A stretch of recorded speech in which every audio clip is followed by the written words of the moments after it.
Good afternoon, eighth grade Bobcats. Mr. Flato here. Welcome back to another great week at the Helena Middle School. This week's Bob lesson for the next few weeks, and actually for the rest of the school year here, was kind of thinking about how do I want to end Bob lessons for your middle school career here at HMS. And I saw a really interesting thread that one of my favorite authors came out with last week. Jordan Peterson, he's a Canadian psychologist, professor. He's had a couple books recently that I both read, 12 Rules for Life. This was his latest book that he wrote, and he kind of expanded on that a little bit and kind of did this Twitter thread, 42 Rules for Life. And now that you guys are eighth graders, kind of at the end of middle school, I thought it would be fun to kind of put some deeper critical thinking items out there, and kind of with the help of me explaining some of the vocabulary and maybe explaining how it's applicable to 14-year-olds and 15-year-olds moving forward. So we're going to go down a little 3-week journey on that. I'm hoping that everybody picks out a couple things that really mean something to them. Jordan Peterson is somebody that I'm a big fan of. I don't agree with everything he says or his philosophy on everything. Just like with Bob Lessons, everything that I put out isn't my word is not gold. You've got to decipher and pick and choose what really speaks to you and what has meaning to you, the same way that I do with all of the authors that I read, so on and so forth. So I'm hoping that a few of these rules grab you all or mean something to you, and something that can be beneficial here your last few weeks at HMS. So let's get rocking and rolling on this. Part one of 42 Rules for Life. Make it a great week. All right, here we go. This week's Bob lesson is titled 42 Rules for Life. And this was taken from Jordan Peterson's 42 Rules for Life Twitter thread that we're going to go through. Important to give the original author their credit. Not trying to plagiarize here.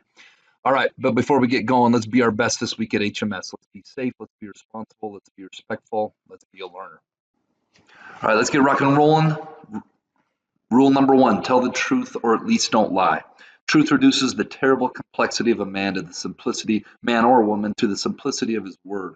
Truth is the ultimate, inexhaustible, natural resource. It's the light in the darkness. If I can say one thing about life moving forward, so much of life is about relationships. And the quickest, easiest way to destroy a relationship is to lose credibility and to lose trust. The easiest way to lose credibility and lose trust with our fellow human beings in life is to be dishonest and not tell the truth. Rule number two, do not do things that you hate. Now, I know at this age, there's some things we have to do. You don't like going to school every day. This rule speaks to more when you're an adult. Don't waste your time doing things that you don't want to do. Watch yourself. If you see that you're doing things that make you hate yourself, consider the cost of continuing. Rule number three, act so that you can tell the truth about how you act. Stop doing things that you know are wrong, that you could stop doing. It might be a little thing, that's fine. Stop doing it and see what happens. You strengthen yourself. And that rule to me is all about self accountability and acting in a way to where it's very easy to be honest because you have nothing to hide. Rule number four, pursue what is meaningful, not what is expedient. What's expedient is what's quick, what's easy, what's convenient. There is no faith, no courage, and no sacrifice in doing what is expedient. To have meaning in your life is better than to have what you want, because you may neither know what you want nor what you truly need.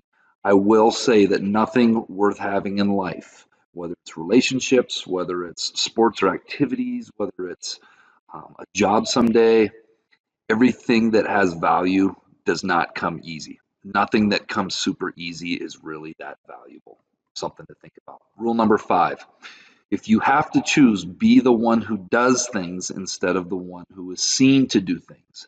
If you fulfill your obligations every day, you don't need to worry about the future. So much of life is having substance, doing the right things, doing what is right, not putting on a front, not putting on a facade. And to me, that's what this rule really speaks to. Rule number six, pay attention. What do you do if your life isn't in order? Pay attention. Paying attention is like watching for something you don't know. It's an unbelievably powerful force. This rule to me is about having awareness and mindfulness of what's going on in your life, how you're living your life, spending time to slow down, reflect, and pay attention to everything around you and everything that's going on in your life instead of being just a robot going through the motions. Rule number 7, assume that the person you are listening to might know something that you need to know. You want to enter into a conversation so that you come out wiser than you went in. There's so many people around us that have so much knowledge to give us. I love finding and having conversations with people that are older and more established in life than me because I feel like there's so much wisdom and so much you can learn from other people. Rule number 8 is closely tied to this. Listen to them hard enough so that they will share it with you. The sympathetic responses during a genuine conversation indicate that the teller is valued and that the story being told is important, serious, deserving of consideration, and understandable. One of my favorite quotes is, don't listen to respond when you're talking with people. Listen to understand other people. That's what being a great listener is all about. Rule number 9, plan and work diligently to maintain the romance in your relationship. So this is more for the adults, but some of you are going through the dating stuff or on the precipice of doing the dating stuff.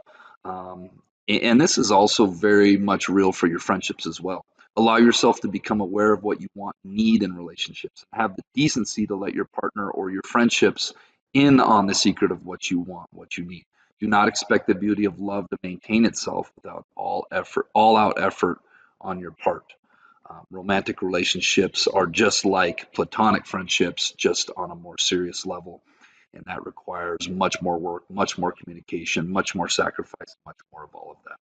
Rule number 10, be careful who you share good news with. You want to share good news with people who will be genuinely happy for you. That's one way you can identify those people who are on your side. We live in a highly, highly, highly competitive world. And you'll find that everybody, as you get older, it only continues, it seems, that so many people are in a competition with other people and can be a little bit um, selfish and a little bit I don't want to use the word arrogant, but a little bit about their own journey and their own life. Rule number 11, be careful who you share bad news with. You can tell a true friend bad news and they'll listen. They won't derail the whole conversation about how something worse happened to them once. True friend is what sticks out on this one. True friends have empathy. True friends don't make it about themselves. True friends are there to support you and have your back.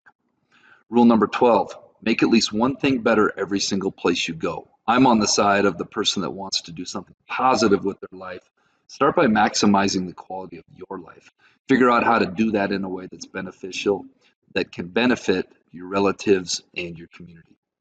Rule number 13, imagine who you could be and then aim single-mindedly at that. Aim at something profound, noble, and lofty. Pick the best target you can conceptualize. Stumble towards it. Notice your errors and misconceptions along the way and correct them.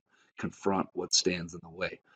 Many of you are going to be, well, all of you are going to be in high school next year. And every year that goes by, we need to become more and more aware of who we are and what we want to do. And we need to really start making some plans. And I think everybody that is listening to this is capable of doing something more noble and more lofty, more profound, and higher than they even think that they can do. Rule number 14, and the last one for this week, I got to break this up into 3 parts. Do not allow yourself to become arrogant or resentful. If you're resentful, you're likely not standing up for yourself sufficiently, or someone is legitimately treading on your territory. You need to do something about that or live with the consequences. This rule to me is all about letting go of things, letting go of negative situations or people that have hurt you in the past, because if you still allow yourself to be resentful, then that person still owns you, mentally, emotionally still owns you. Also standing up for yourself in general, and that shows high levels of self-respect when you don't let people walk all over you and you don't let people disrespect All right, this week's Jelly Bean Question of the Week winners: Zoe Mogstab, Maya Pierce, Radio Rose, Kyla Schmidt, Vero Zackheim, sorry if I didn't pronunciate that correctly, and Charlie Poole. The answer was April. April was the month that it had to be. That was kind of a tricky one. All right, this week's Jelly Bean Question of the Week. If 10 plus 5 is 3, and 12 plus 2 is 2, and 9 plus 8 equals 5, then what does 4 plus 11 equal? Take your time. Think this one through. Submit your answer. Bob Box, first and last name. Make sure it's legible. Tune next week, see if you're a winner. All right, Bobcats, let's make it a great week at the Helena Middle School.